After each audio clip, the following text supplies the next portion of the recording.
going to talk about is basically using animals to heal the land. With input costs skyrocketing all across the United States, all of our input costs are going up. Folks, we have to figure out a way that we can actually improve the soil and ultimately improve the land and the forages that grow on the soil to stay in business. And it's not going to be a free lunch out for everybody that is got their farms focused on fossil fuel. So we went the opposite direction. We're trying to do something different. Every nation in history that has destroyed its topsoil has ceased to exist. I think we need to wake up. 90% of the arable land in the world is now sterile because of our farming practices. It doesn't have any microbial life in it. Very few earthworms. And these are all the things that we're going to talk about today. This is a typical grazing operation in our, around us. You got the mud. You got very little biological activity going there. The plants have been destroyed. The soil's been destroyed. This is kind of common practice around us. It's not a real good way to get started. So we go in the opposite direction. We're going to focus on the plants and the soils and the animals. So we've got this mob of carbon sequesters, sequestering carbon, putting it into the soil. And those are our carbon dozers.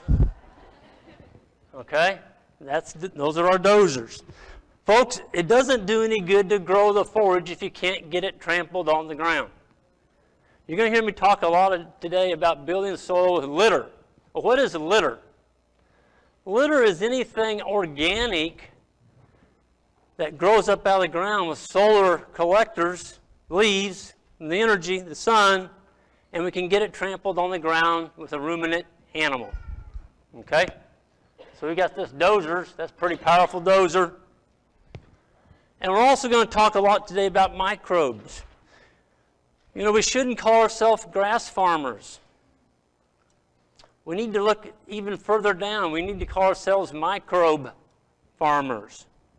So if we can take the microbes in the gut of the animal, which she has this huge fermentation tank, the gut, and we can use that to inoculate our soils and get the right density, stock and density, on the land, really magical things start to happen in the soil. You have this huge microbial explosion. Did y'all realize that for every healthy teaspoon of good organic microbial soil, there's 1 billion microbes? Those are all little animals down there eating each other. It's a food fest down there. It's a war. It's a war. So we need to learn to use these animals at fairly high density. Now, you're going to hear the term stock and density and stock and rate. Well, what's the difference? There's a huge difference. Stock and rate is the amount of animals that you have on your farm. Stock and density is how many animals you have per acre. How tight you have them at a certain stock and density for a period of time. So we play around with all kinds of different stock and densities. We do have a full-time intern now, and he's a very, very eager, more than willing to do different things that I tell him. So here, we're actually moving the cattle every hour. They were stocked at about 750,000 pounds per acre. But they're moved every hour. I don't recommend anybody starting at this kind of stock and rate, or stock and density, okay? It's going to put too much stress on you and your animals. But I just want to show you some of the things that we're doing. So our operation today, we're microbe farmers. I got that at the top.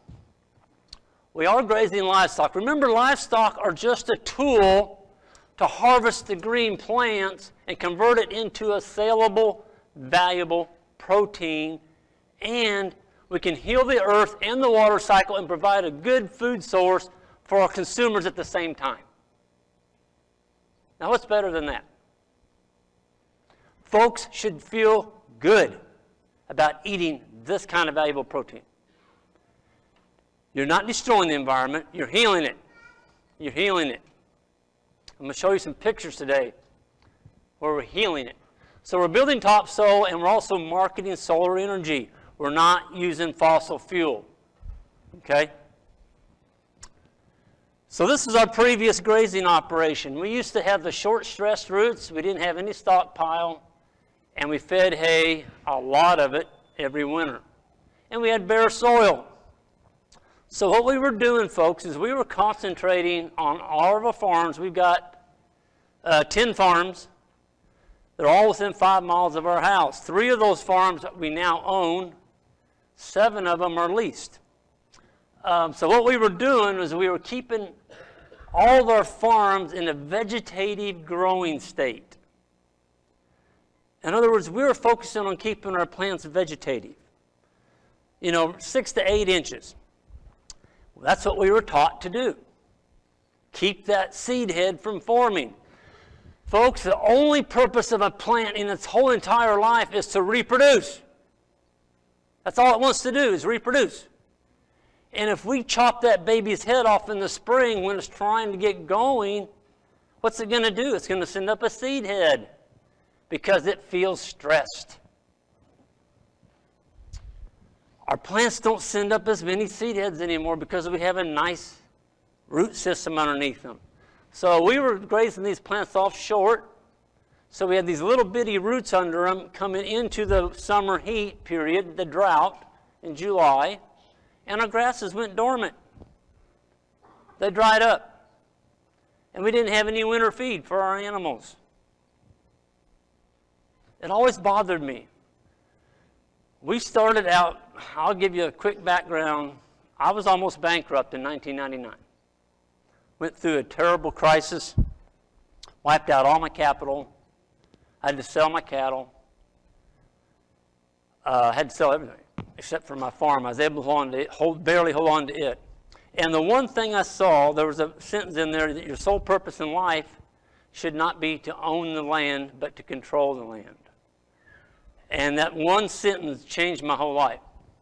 I started leasing land. I'm like, wait a minute, you don't have to own it. Well, what about all this land that nobody's doing anything with? And so we started leasing land. Well, I didn't have any money to put any cattle on it. So we got started on custom grazing, running his cattle, her cattle, and everybody else's cattle on our farms.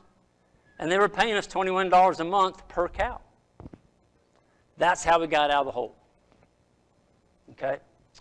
But anyway, getting back to this short grass thing, we had this annual hay feeding, lots of bare soil. So when the summer came along, our plants were in that vegetative state. We made one pass across our farms because we hadn't had any rain for 4 to 6 weeks. That doesn't happen in Virginia, does it? That's what I thought. I was talking to a fellow. He said it was one of the worst that he'd seen in 30 years, this last summer here in Virginia. Folks, I know right where you're at. We went through the same thing. I went through 6 months with 4/10 of an inch and 90 to 100 degree days with the wind blowing. That's brutal growing conditions. With our new method of grazing, we are not suffering droughts anymore. We still have them, but our farms are covered with the recovered sward of grass. When you can go into July and August, folks, and your pastures have this nice sward, it's an umbrella keeping the sun off your soil. That does several things for you. It preserves moisture. It also keeps the microbial and the earthworms working. See, an earthworm can't take sun. It can't take dry soil. It's going to survive. It's going to go down.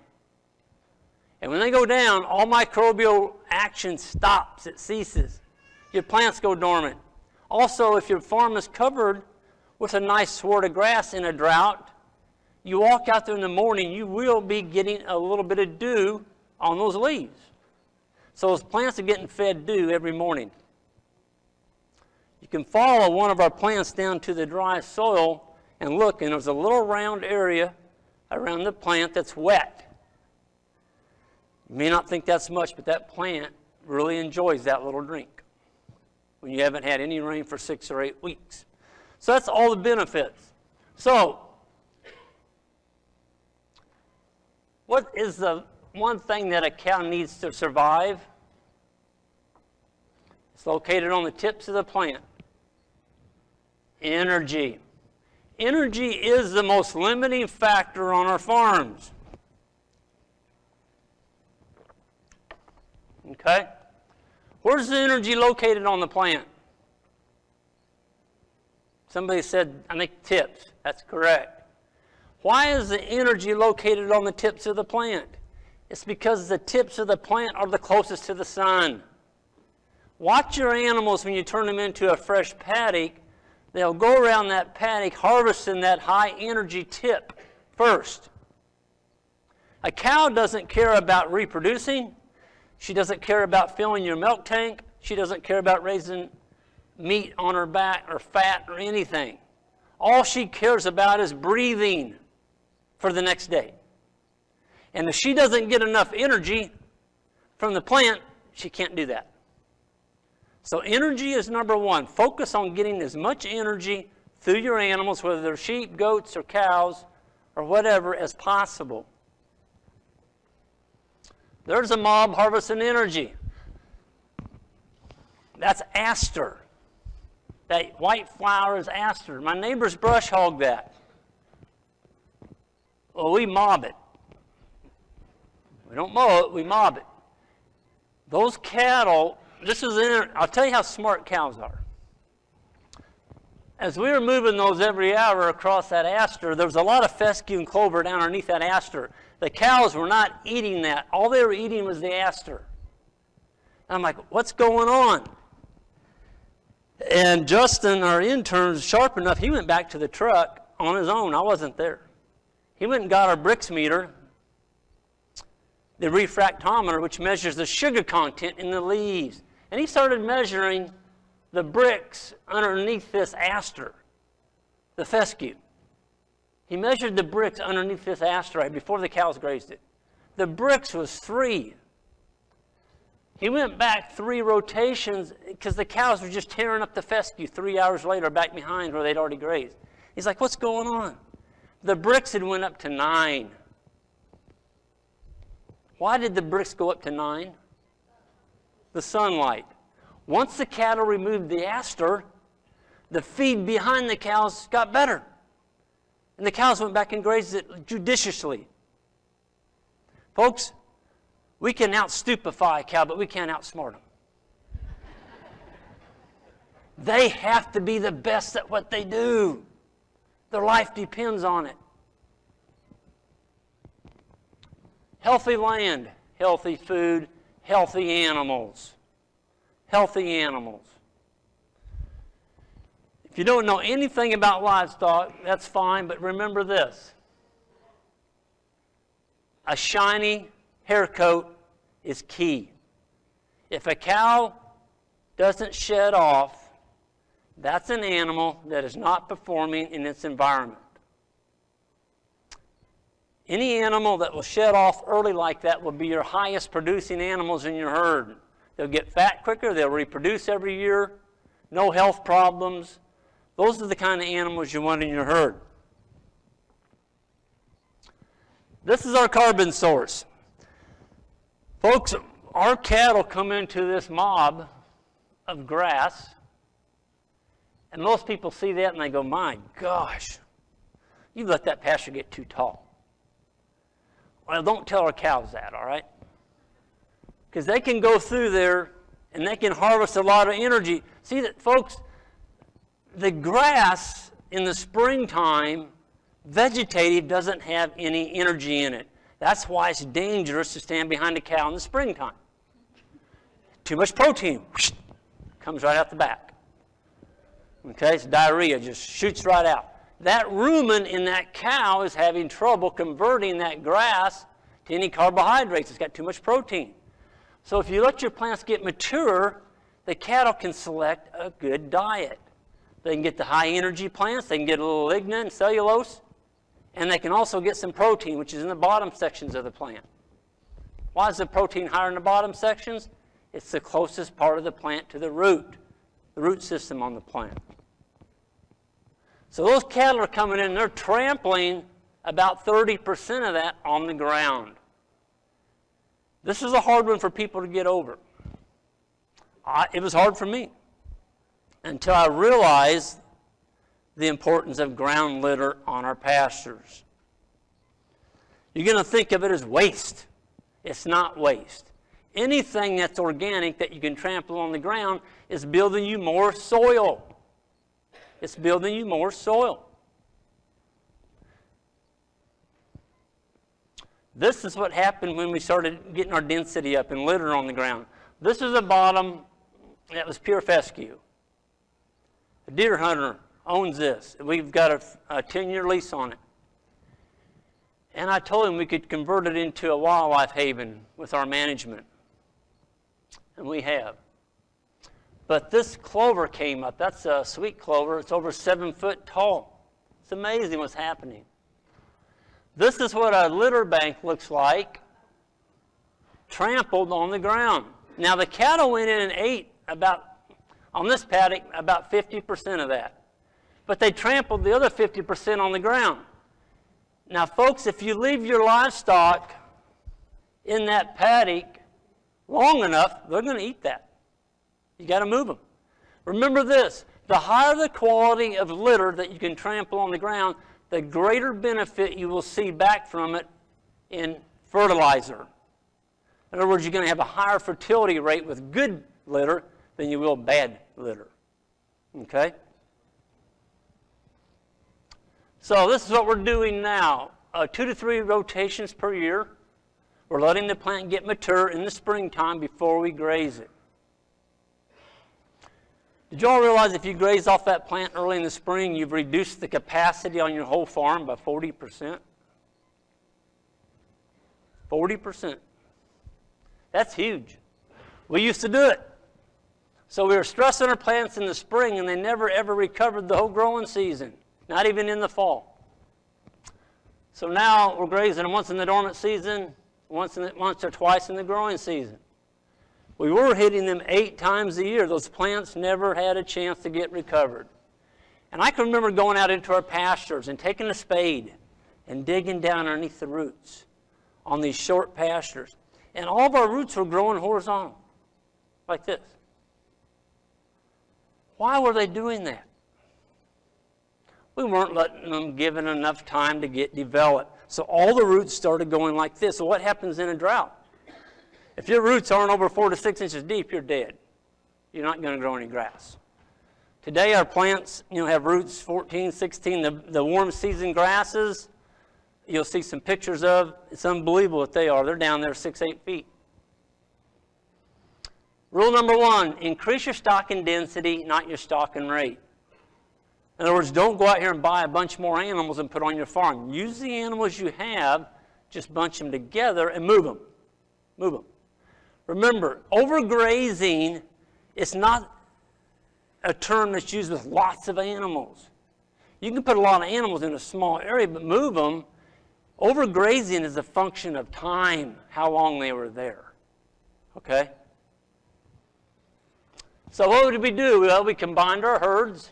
We had 3 herds, and Ian Mitchell was there in 2007. He said, Greg, what you're doing here is not sustainable. He gave me 1 free day on my farm. It was like a heavyweight boxer hitting me in the gut. I'm like, what do you mean it's not sustainable? Well, he said, you're working 40 hours a week in town. You're moving 3 herds twice a day. He said, you're going to burn out or you're going to drop dead. He said, you've got to combine those herds.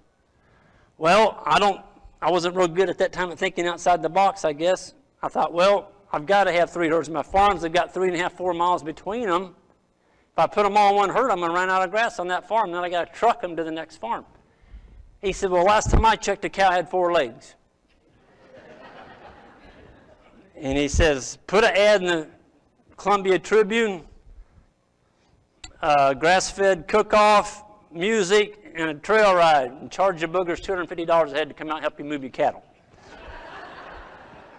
So we combined our herds. We now have plants that are fully regrown. We have healthier plants. Folks, that one management decision of combining those cows, this is what it did for us. It decreased our workload by 2/3. We have one mob, not 3. It increased our recovery period by 2/3. Now we don't have 3 separate herds eating at the same time at 3 different locations. And it increased our stocking density. Now we have a 300 horsepower motor instead of a 50 horsepower motor. Boom, we got a big mob. Okay? So now we're creating open savanna also with this mob. We're taking timbered areas, this was timber, brush, and we're parking the animals in the timber at night. We'll put 300 animals in the bush and surround it with polywire and just leave them in there overnight. So they're taking a fungal environment. That's what a timbered area is. It's fungal. Lots of leaves, no grass. And they're emptying the rumen tank, the microbes from all the grass, into that timbered area. And at night, there's nothing much in there to eat. They do strip the leaves and they kill the smaller trees, but the larger ones get to survive. And now we have grass growing in our timber. Well, folks, we have 1,400 acres, 600 of it is grass. If we can convert some of our timbered areas into open savannas just by using the mob, what's that worth? It's worth a lot. In Missouri, our land's 3,000 to 5,000 an acre. And if we can get some more grass growing in our timbered areas, what can that do to your farms out here?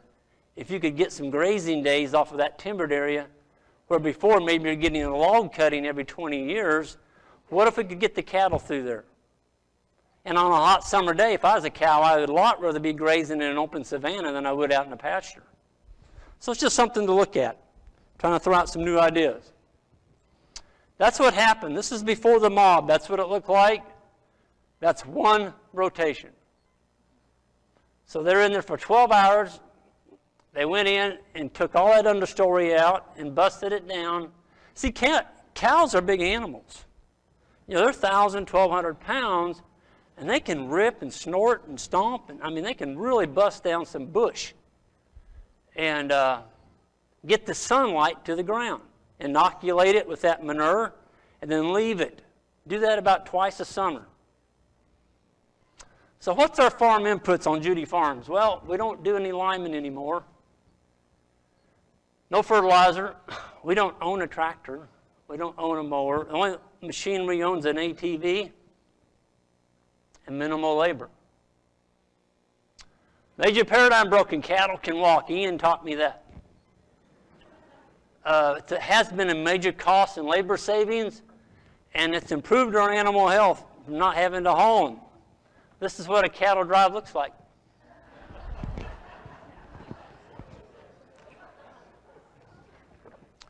That's Sunday morning while all you are sleeping in for church. We're on the road at about 7 o'clock Sunday morning. This is when I worked in town. I quit my job in 2009. I'm full-time rancher. Boy, that's been nice. I can go out there on Monday morning, 10 o'clock in the morning, and we walk them down these roads. We don't call the highway patrol. We just walk them. Okay? We do block off the highway. This is a major highway. Yeah. Our neighbors now pull out their lawn chairs. And it's a big event. It's a big event. We've been on the local TV station twice, showing our cattle drive. We have onlookers now. People volunteer to help us. But we do block the road from both directions when we're on a highway. And we politely ask the people, you know, if you can just wait 5 minutes, we're going to be off the highway. And we haven't really had anybody get mad. The one thing I have done is when those cattle are off that highway, I go get in my old truck and I do run over the manure piles. A nice virgin manure pile this big around, hit by a Mercedes-Benz, that's not a good sight. It will throw manure up on it. So just get out there with your truck and mash them. It doesn't take too long to do that. And in a few hours, it looks like mud. Brown mud. So it's been a huge fossil fuel savings for us. We need to brainstorm ideas to eliminate fossil fuel from our ranching, folks. We need to work toward eliminating hay. Now, I realize you have to feed some hay. I think, and a rule of thumb that I give people is if you're feeding hay for 4 months, your first year, I would shoot for feeding hay 3 months, and then 2 months. When you're comfortable with that, break it down to a month. Over the last 4 years, we've averaged 8 days for the whole winter. Folks, we've got 2 foot of snow on the ground in Missouri right now. It was 8 below zero last night without any wind. It's been raw and brutal for the last 3 weeks. We had to start feeding hay last Wednesday. We'll be back on pasture Sunday, grazing again, because we're going to get up to 50 degrees. If we can get that snow soft, the cattle will go through it. When it's frozen, they just can't push down through it. Our sheep can. It's unbelievable. A 130-pound sheep can outgraze a cow. They can. They got a foot. And they know how to use it. A sheep will dig down. We're digging through snow this deep, and that little sheep will dig down there and expose a foot area and eat all that grass. And we've got 300 of them, 300 hair sheep, and you put them on 5 acres in about 5 days, well, not that long. 3 days, they've got the snow taken down like that. It's unbelievable. So, Ian's been challenging us for years to have a flurd.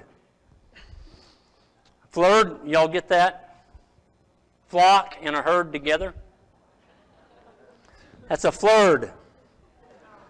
And I said, I'm not going to do that. I can't do that because I'm not going to run 2 poly wires around all 4 sides of my paddocks for my cows every day. Or maybe twice a day if we move them twice a day. He said, Greg, don't worry about it. He said, just put 1 wire around here and throw the sheep out there with your cattle. I said, well, they won't stay in. He said, well, sell the guard dogs. And he said, the dumb ones will get picked off by the predators and the smart ones will learn to stay with the cows.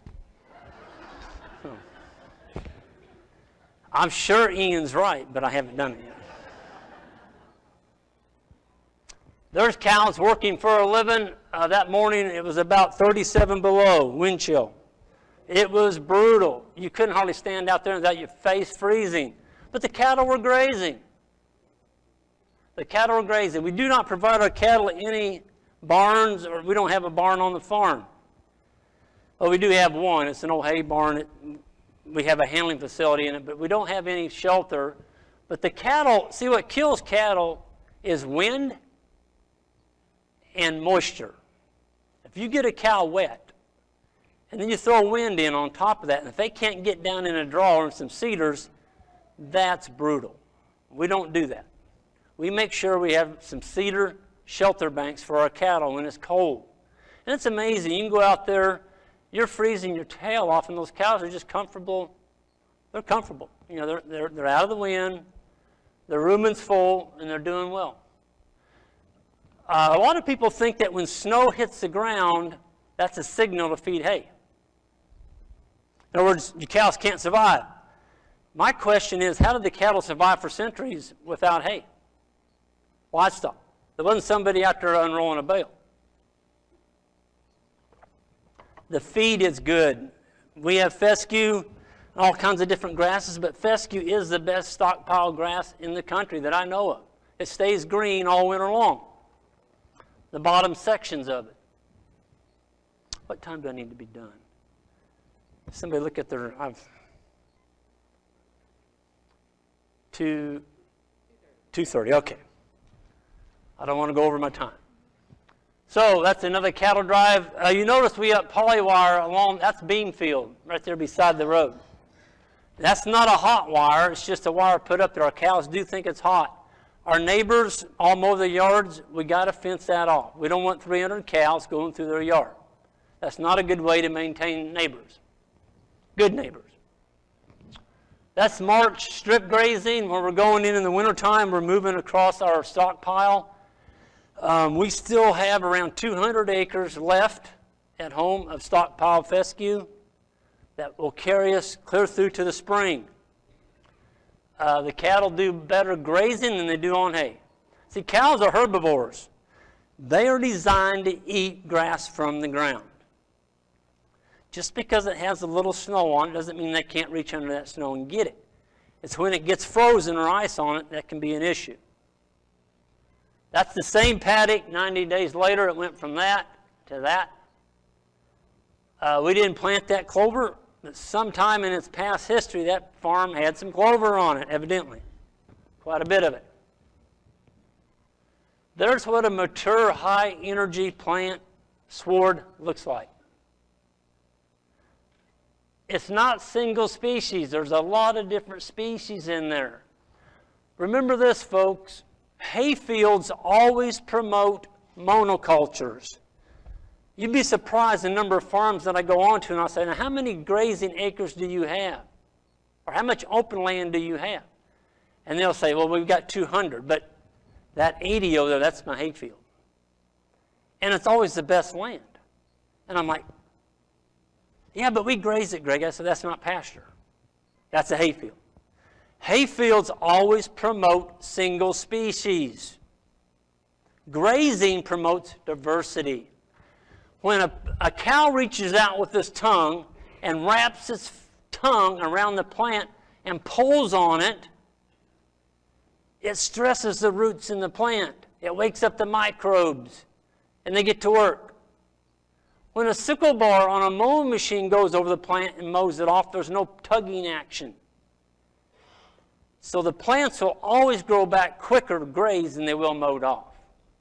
And with hayfields, you're not getting that treading action of the animal. Okay? I don't care if the cows don't eat it, but if you can bruise, remember this, if you can bruise every square inch on that paddock with a cow hoof, it's kinetic energy. It's kinetic energy. It does something to the soil. Wakes up the microbes. So if you've got hayfields on your farm, get rid of them.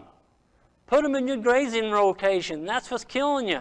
You don't have enough time before the plants are recovered, before you get back to where you started. That's because you got that 80 acres out there for hay. Let's look at that a little bit. So there you have a large herd of cattle. This is Ian's ranch in Africa. There's 4,000 head in there. But they're only on 100 acres for one day. Riparian areas. Folks, I wish I'd taken a picture of this creek before we started. This is on one of our leased farms. It was continuously grazed for forever. Guy had 100 head of cattle on that farm, and he never moved them. They had continuous access to that creek all the time. And what had happened was every time it rained, that was all dirt, and it would fall off into the creek bed, and then the creek would dry up. No water, zilch. There was no vegetation on the banks, and we've hit that with the mob now for 4 years. And what the mob has done is they busted down the banks. They're not straight up and down anymore. They've got an angle. They've reseeded them just by inoculating that soil with their hooves and the manure. And we take the cattle across the creek for one day. We take a section of that creek, and they go across it for one day, and they're moved. Folks, that water in that creek is coming from our grazing practices. We've got 80 acres of watershed on both sides of that creek now that has herbaceous, very diverse sward with deep root systems, lots of litter bank underneath it, catching every drop of rainwater in place and holding it. The rainwater is slowly releasing down to the underwater aquifer and is feeding that creek. That creek flows 12 months out of the year. It has fish in it. It has frogs in it. And people say that cattle destroy streams. They do if they have full access to them 12 months out of the year. We're not talking about that here. We're talking about management. This is what livestock can do to our land. It's the only tool we have that can heal the land, is livestock. Animal size. Form follows function. The function of an animal is to perform in the environment to which it is born. This is a beef animal, a Hereford in Mexico, old Mexico. It's a closed herd. 60 years it's been on that ranch. And it's been selected to perform in a very brutal environment, 8 inches of rainfall, and it looks like there's grass there, folks, but everything in there's got a thorn on it. Those cattle are living on rocks. It is. It's one of the most brutal areas I've ever been on. More bare soil. It's unbelievable. But this guy selected the animals. He's got them down to the right size. And those animals are performing wonderfully in that environment. Here's the wild herd of cattle in the Aleutian Islands. Those cattle were dropped off there in the 1800s. Mother Nature kills 25% of them every year to the harsh weather. They're living on moss, peat moss, whatever they can get. But they've adapted. The ones that weren't able to adapt are not growing there anymore. They're not living there. So those cattle are performing in their environment. This is in Nguni. That's a heritage breed in Africa. Ian's son's got about 500 of those cows now. They're a smaller framed animal. They're performing wonderfully in that environment. Those are desert elephants. We think about elephants as being riparian trees, lush type environments. Well, here's some that adapted to the desert, eating grass. Kind of neat. Multi-species. Multi-species allows us to harvest more energy over a wider area because we're using 2 different animals. Remember this. Every species that you can attract to your ranch supports 8 additional ones. How cool is that? Think about that. I don't care if it's an earthworm, a centipede, a bobcat, or a turkey, or whatever. Whatever you can make a home for on your ranch is going to make your ranch stronger. Think of your ranch as a spider web. The more strands that you can have in that web, the stronger it is. Birds, all this stuff. We're really getting into birds. We've put up 100 tree swallow houses this last summer. Tree swallows' number one prey is flies. They love flies on cows. So we've put up tree swallow houses. I'm not going to use pesticides. I'm not going to use all those all that stuff. We just don't use any of that stuff. We're not going to poison the microbes in our soil. Folks, if you're putting any petroleum products on your cows, it's getting in their bloodstream and it's coming out in the urine and the manure pad. You're killing the microbes in your soil. So we're into life. Remember that. We don't want to kill things. Let's mimic nature as much as we can. We were running the hogs with the sheep. Everybody said that would be a disaster because the hogs would eat the baby lambs. We haven't seen a hog yet that can catch a baby lamb. They can really get with it. That is the tree swallow homes. That is a really neat design. I'm not pushing that design, but if you want to build them, you can get it on the internet, type in tree swallow house, and make sure you get the one that has the side door, it just has a hinge on it. Super easy to clean out. And the hinge is just a nail. It's not a fancy hinge. And you can build those we built ours out of cedar because that's what we have on the farm. It's just another thing that we can put out there that's going to help our farm be stronger. Do you all know what the number one income source is for the Desiree Ranch in Utah? The Desiree is the large ranch that's owned by the Mormon Church. It's like 1 million acres. The number one income source for the Desiree is not beef cattle. It's bird watching. Folks, birders have expendable income. Why not tap into that? I mean, they don't take anything. They come out to the binoculars. You have some walking paths, We're looking into it pretty strongly. We have a large bird group in Columbia. They like going out and looking at birds.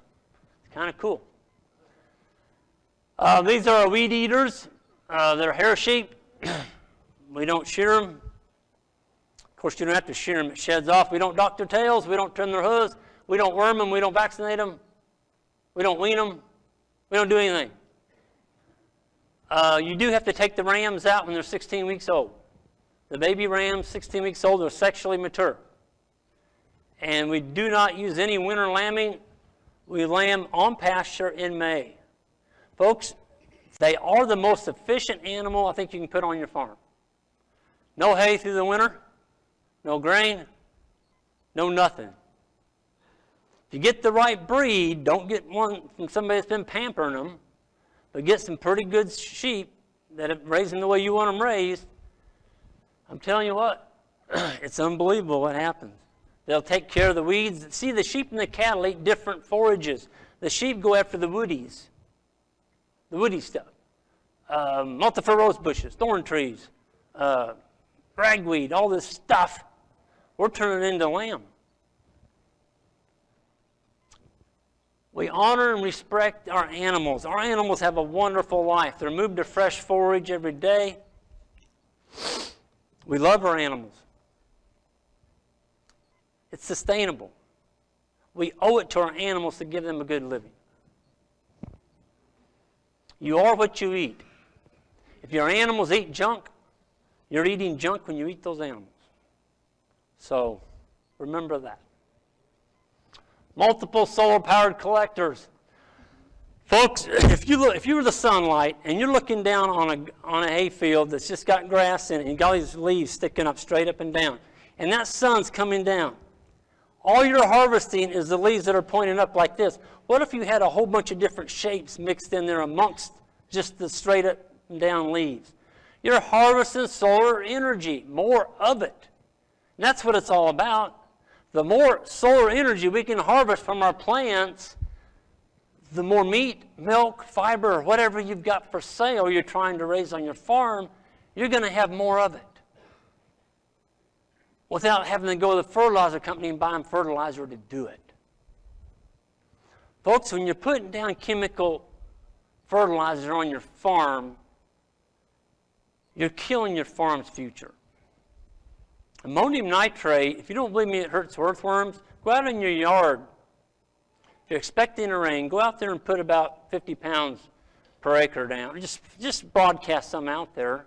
Then go out there and see how many dead earthworms you have after the next rain. It kills them. It kills soil life. And the fertilizer companies are laughing all the way to the bank. Because now you have sterile soil, and you've got to come back and use their fertilizer again. Ian's adamant about that. He thinks that we've been sold down a road of lies. We can't stay on the farm unless we use their fertilizer. It's hogwash. It's rubbish. Solar-powered energy. Solar-powered energy. That is a eastern gamma grass plant. We've got them coming up now, folks. We didn't plant them. These are coming up in cool season grass pastures, clumps. It took 4 years, but we saw them last year. Actually, we saw them 3 years ago. This year, they're getting thicker. We're starting to see more of them. What's so important about that? The more species of grasses you can have growing, they all have a certain growing window. And if it gets hot and dry, I promise you, those plants are not going to turn brown. Eastern gamma grass, a good friend of mine down up north of me, is the largest supplier of eastern gamma grass in the country. He's got a huge farm. That's all he raises. He took a backhoe and dug down beside some of his established 6-7-year-old plants. He went down 18 feet. 18 feet. And still found root. That's unbelievable. Now, if a plant can send down a root that far, why is that so important? Well, first of all, it's going to stay growing, but what else is that plant doing? It's breaking up the soil. Good, good. What else is it doing? It's bringing up minerals. Exactly. It's transferring minerals that were out of reach to the cool season plants. The animals are consuming those leaves and depositing them on the top of the ground. So all the plants can get access to those minerals. It's going to help our livestock. This is where you want to get to, folks. This is April 15th. There's still stockpile that we have not grazed that was grown the previous fall. That's what those dead plants you're seeing, the dry ones. There's green growing up through the dead. Why is that so important in the spring? Well, when the animals reach in to get a big bite of that green, those plants aren't recovered. They're not mature, but we're going to graze it. We're going to graze it, knowing that we can't come back to that farm until it's fully regrown. But when they reach out with that tongue and get a leaf or a handful of those leaves, they're getting some dry matter with it, converting that high energy, high protein grass into carbohydrates and some energy. So we don't have to put out a dry bale of hay anymore. On our spring grass, we've already got the dry hay mixed in with the grass. That's where you want to get to. You need to have some stockpile left. You need to have some stockpile left. Okay? We do try and strip graze 365 days of the year. Fresh, recovered plants every day. I think that is the key to animal performance. Animal performance being getting as much quality forage to the animal every day as possible. When is the plant recovered? It's when it has 4 leaves. Isolate the plant. Look down the plant. And if you're really conservative, you want to make sure, you're not real sure, the 4th leaf, which it'd be your bottom leaf, the one closest to the ground. Look at that leaf, look out on the end of it, and if it's brown on the very tip, those roots are fully recovered. That plant is not going to put down any more carbohydrates in the roots, and it's safe to graze that plant. We were putting out a lot of these earth-moving tanks, earth-moving tires. They were free, and we'd put a big brass valve in and put the pad down, the concrete, or rock, plumbing going into it. And I had one of these, I had several put in, and Ian, I was so proud of them. I brought Ian over, and I said, "What do you think about that?" And he said, "That's a cute little tank." And he said, "What are you going to do when you go to 400 head of cows?" At that time, we had about 150. And I said, conventional, thinking. I said, "Well, I'll just add another tire tank beside this one." He said, "Well, great, you got a great big tire up on the hill. Why don't you use it?" I'm like, "I like to fish. I'm not going to let my cattle in my ponds."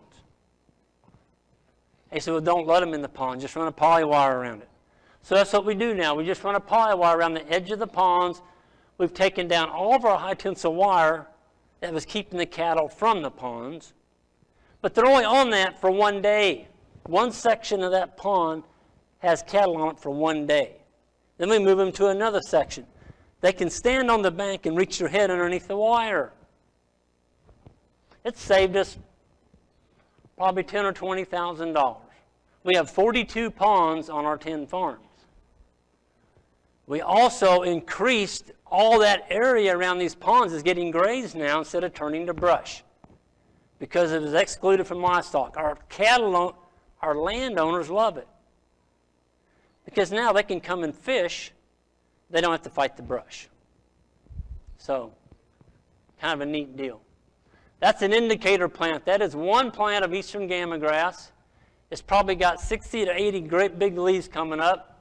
It's almost as tall as I am. It will get 7 foot. Gamma grass is called the ice cream grass of grasses because it's so sweet. Cattle will graze it down to the bottom of the soil if you let them. So you've got to control your grazing on this plant, otherwise they will graze it out. There's another one. That's big blue stem. Big blue was what grew on the prairies for centuries. It's a wonderful, wonderful plant. Wildlife love it. We didn't plant that. It's just showing up. The reason we never saw it for 20 years because we weren't grazing it correctly. We were coming around too quick. If that little plant stuck its head up, it got its head bit off. So, dung beetles. Our dung beetle activity has exploded. Why has that happened?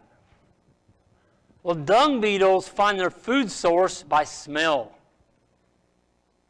So This is a pretty good mob I have here in front of me. Okay, I'm going to turn all y'all to cattle right now. Everyone is going to feel the urge of nature right now. We've got a lot of manure pats out here all of a sudden. Okay? If that dung beetle's flying over, you're going to put off a pretty good food source. What if I take all you and put you on 100 acres and everyone just feels the call of nature there? You're spread out. That's not near the smell. So the dung beetles are honing in. They have these antennas, and they can detect that food source. We don't use Ivermectin. We don't worm our cattle. We don't worm our sheep. I feel like if you worm your animals, you're placing a crutch under them. There will be animals on your farm that won't be able to take it. Get rid of them. Sell them. Get rid of them. Just get them off your farm. Don't go worm your healthy cows because you have two wormy ones. The wormy ones are going to have a dirty tail, a dirty behind, and they're going to be thin. They're not going to be doing well. Get them off of there. Don't destroy the natural immunity of your healthy cows by worming two bad ones. Get rid of them. We have dung beetle castles now. Check this out. The darn beetles are mining this soil out of that manure pat. There's a hole going down in the ground that looks like this. That hole is the diameter of a nickel. It's that big around, the size of a nickel. That particular hole, I stuck a dry weed down in it. It went about 1.5 feet before I hit bottom. And there was probably tunnels going off on the sides, and at the bottom of each one of those little tunnels is a round piece of manure rolled into a ball with a larvae in it, an egg. Okay? Now let's think about that. What if you had about 10,000 of those across your pastures and you got a 2-inch rain? Are you going to hold more water on your farm? Darn right. It's going to go kapunk. And it's got a nice little fertilizer batch sitting down at the bottom of it. And the earthworms use the dung beetle holes to traverse around your farm. It aerates your soil better. But here's the big one. If you can take the moisture out of a cow pat within 48 hours, take your foot next time on this, go out on the 3rd day after the cattle have been removed off of a paddock, and go out there and take your foot and spread open a manure pat. And get down and look at it. You're going to be horrified. There's going to be about 8,000 maggots in there, little white worms crawling around. Those are all flies that are getting ready to attack your cattle. See, the adult dung beetles live on the manure slurpee. They do. The slurpee. They're sucking that stuff up. And they're drying out the manure pat. If they dry out the manure pat, flies can't hatch.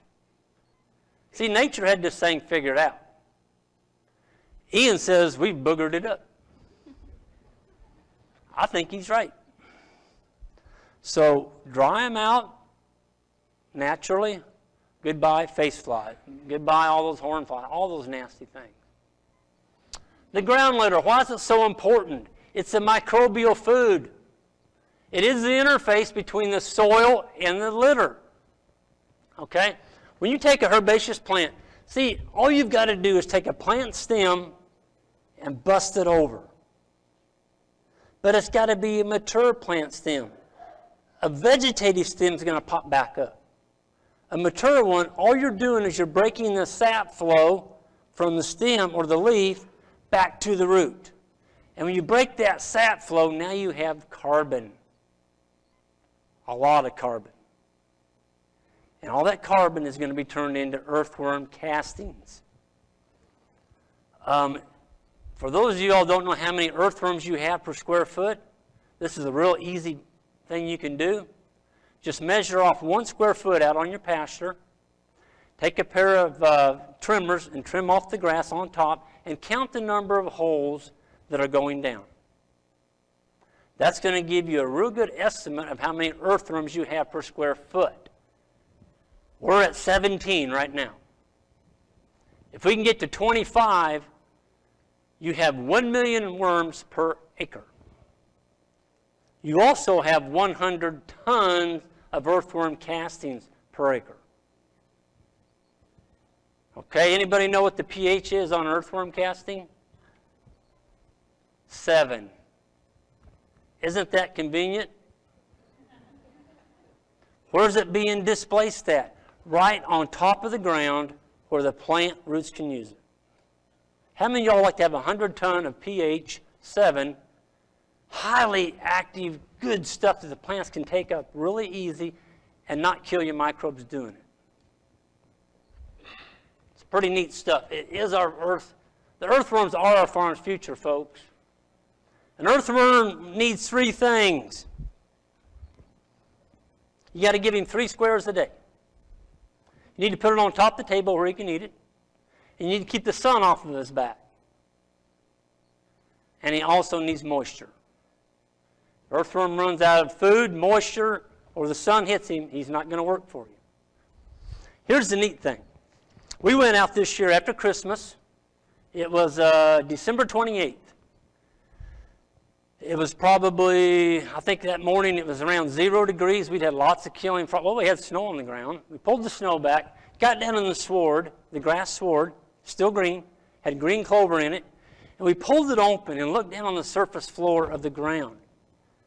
There was brand new earthworm castings, brand new ones. There was spiders, all kinds of little spiders booking around on top of the ground of various sizes. There was aphids, little green aphids running around. Folks, there was still microbial activity, life. Life, December 28th. If you can get that life working on your farm as many months of the year as possible, your farms are going to turn around quicker. But you got to feed it.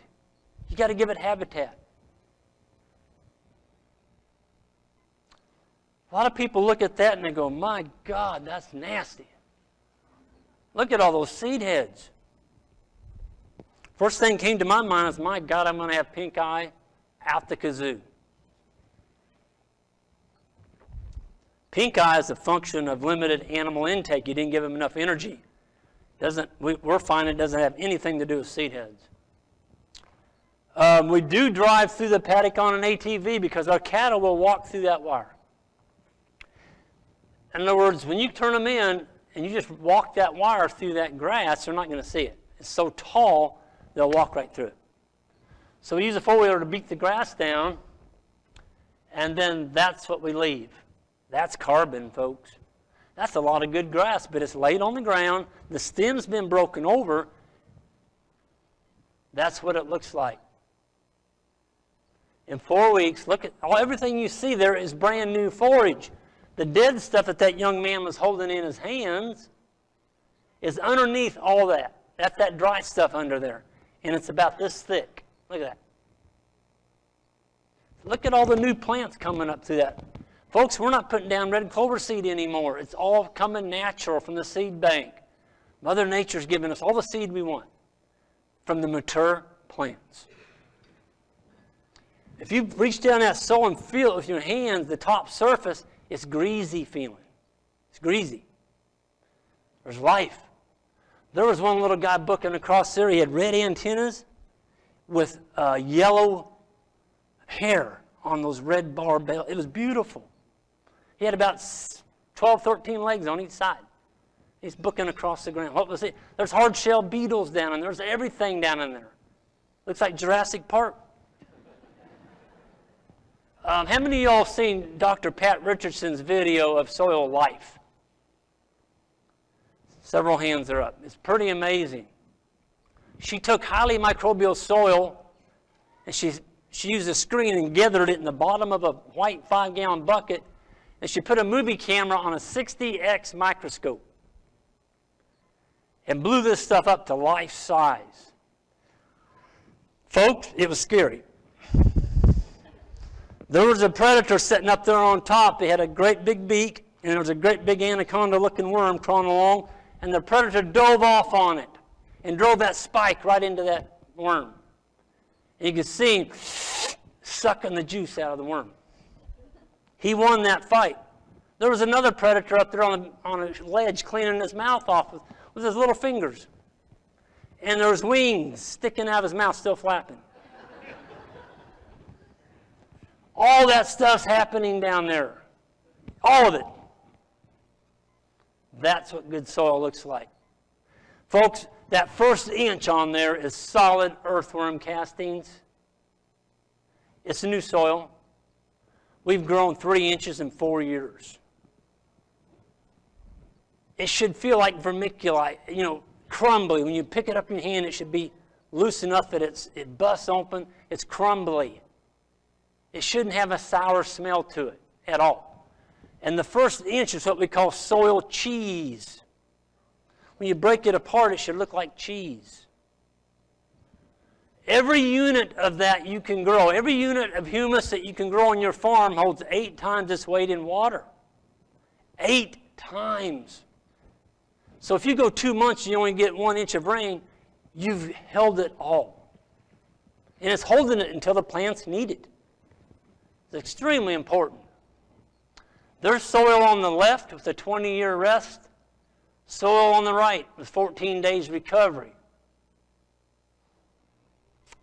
There's our grazing paddock where we put them up. I just go along and I throw them out like lawn darts. I have a reel on the back and my intern's sticking them in behind us. False beliefs. Animals cannot fatten in large herds. Parasites demolish profits. In other words, if you don't worm them, you're not going to make any money. That's crazy. And we got to feed them corn to get them to finish. Nope. Remember this. Animals are herbivores, not grainivores. Mother Nature's answer. There it is. That's eastern gammon grass. There's a solar-powered machine. Folks, when you can take an animal from birth and you can turn it into 950,000 pounds of good, safe, hormone-free, antibiotic-free, pesticide-free, chemical-free, healthy meat, you've got something to hang your hat on. We can feed the world without destroying it. How many of y'all drove across Kansas? The big feedlot area after. You can tell when you're getting to one before you see it. How would you like that in your backyard? Folks, if we could learn to be better grazers and it may be forced to this with the cost of fossil fuel. We may not have a choice. We may have to go back to grass. Wouldn't that be a shame? That is our website, Green Pastures Farm. And I just wanted to leave a little bit of time at the end. If anybody had any questions, I would answer a few questions at the end here. Turn the lights back on.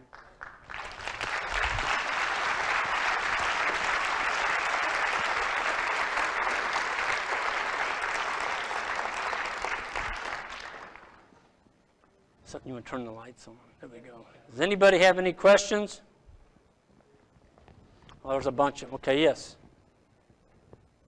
How small can you scale this sort of operation? How few animals, how few acres? The answer was, how small can you scale this, what we've been talking about? You can do it with 2 animals. Just remember, whatever size farm that you have, if you can increase the density on it, let the plants get up, you're trampling them on the ground, just make sure you have enough time built onto your farm that when you get back to where you started, the plants are recovered. Okay? If you get too many animals, I say for small farms, personally, I would use sheep. They're a small animal. You can run more of them, and they're not going to eat as much, but yet you can still build soil with sheep. That would be the answer. There was another question. Yes?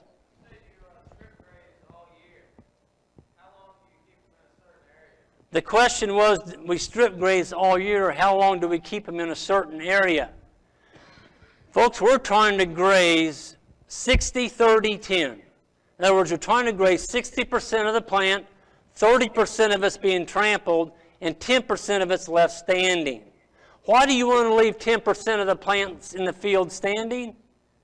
You have all these little mechanical levers around your pasture slowing the wind down. And also those little groups of grass give a great place for nesting birds to come in and raise several clutches before you get back there. Okay?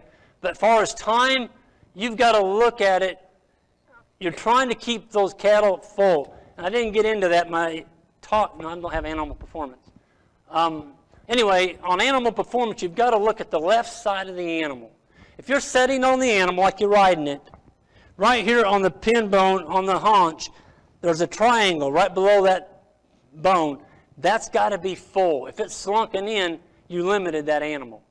And always, when you open the gate and let your mob go through, or however many you have, get on the side where you can observe the left side of the animal as it walks through the gate. Okay? If that's sunken in, you're not giving those animals enough to eat. And if you continue to do that, they're not going to do very well for you. Yes? For a small-scale farm, we have a 40-acre field that we need to revamp. What would you recommend reseeding? The question was, on a small farm, 40 acres, what would I recommend reseeding? Nothing. Nothing. I would go in there and get my density, start increasing my density. Let's say, what do you have there? Thatch right now? Just dead thatch? Okay, if you have dead thatch, I would go in there and trample as much as that thatch on the ground as I possibly could. If there's not enough feed there to feed your animals that first year, you may have to supplement. In other words, bring some hay in. Whatever you've got to do to keep that animal performing, what you're trying to do is get some density on that land, break that carbon down, and get some microbes working for you. Okay? You got to get the microbes working. There was another, you in the back, ma'am, and I'll get you.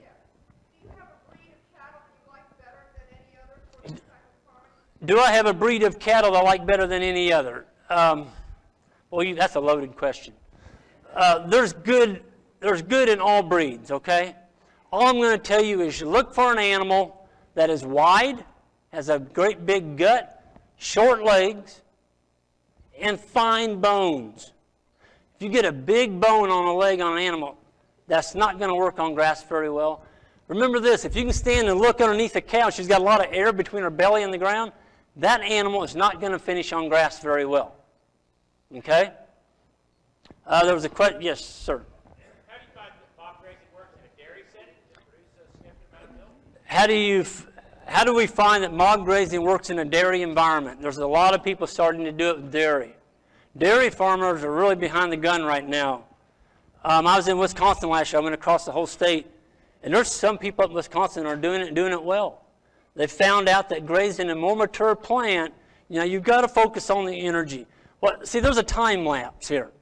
The first year, you don't have any carbon on the land.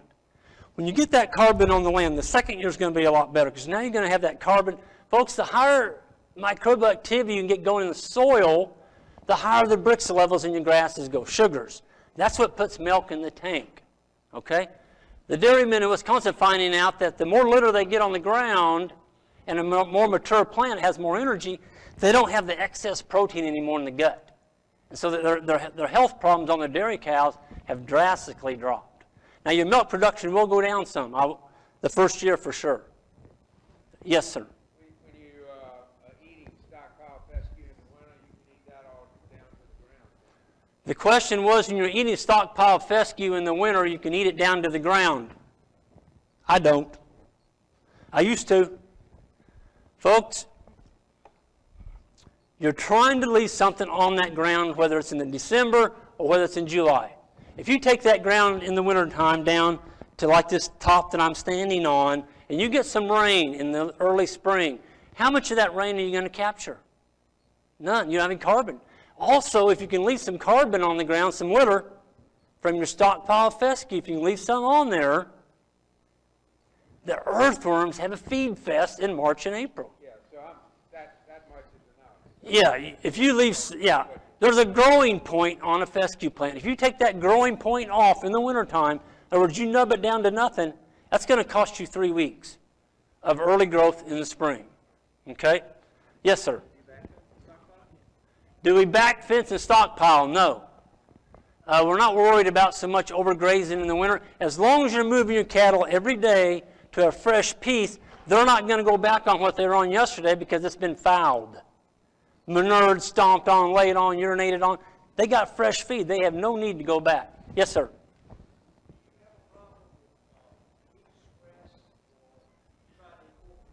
Do we have a problem with heat stress? Do we incorporate shade? Yes.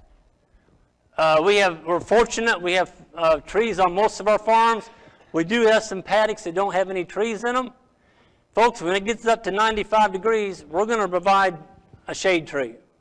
We'll make a lane if we have to back to timber to give them shade. I think it's extremely important. If cows get too hot, they're not going to perform very well. Yes, ma'am. Yes. Can you run hogs and cattle together? Yes. You need to bond the hogs onto the cows. You got to do that in early springtime. I went out on our hogs and I would feed the hogs corn right in with the cow mob. Our cows don't eat grain. They don't know what it is. So I could feed them right in the cows. And the hogs learned that if they didn't follow me to move the mob, they didn't get fed. That's how we bonded them on. Then we didn't have to feed them anything the rest of the summer. Because our hogs were Tamworth, all they ate was red clover and cow pats and everything else. Whatever they could catch. Yes? Now that you've got one herd and combined the breeders into one, how do you manage the breeding stock when you pull the bulls out, when you pull the bulls out? When we combined the cow herd into 3, how did we manage keeping the bulls out of them when we needed to? The breeding, is that basically your question? What we're doing now is we're taking the bulls out April 1st and we're putting them in July 1st. We don't want winter calving. We're going to do something different this spring. We're going to turn in about 30 bulls into our cows. All the yearling bulls that we feel like are adequate bulls are going to get a chance to breed. And Ian turns in 400 bulls with his 4,000 cows. I'm like, why do you do that? Why don't you pick out the best? He said, I can't pick out the best. So he lets nature sort it out. The bulls that have the highest testosterone are the ones that get to breed. And that's what we're going to do. Yes? Young heifers in that? Young heifers, our heifers are not breeding until they're 2 years of age. We're not separating the heifers from their mothers. Okay? We stopped that. If you don't break that female to daughter relationship, they're not as apt to take a bull as a heifer. Also, our heifers are not being babied. They're having to compete with that cow. So they're not cycling until they're sexually mature. There was another question somewhere. Okay. Thank you all. My time's done.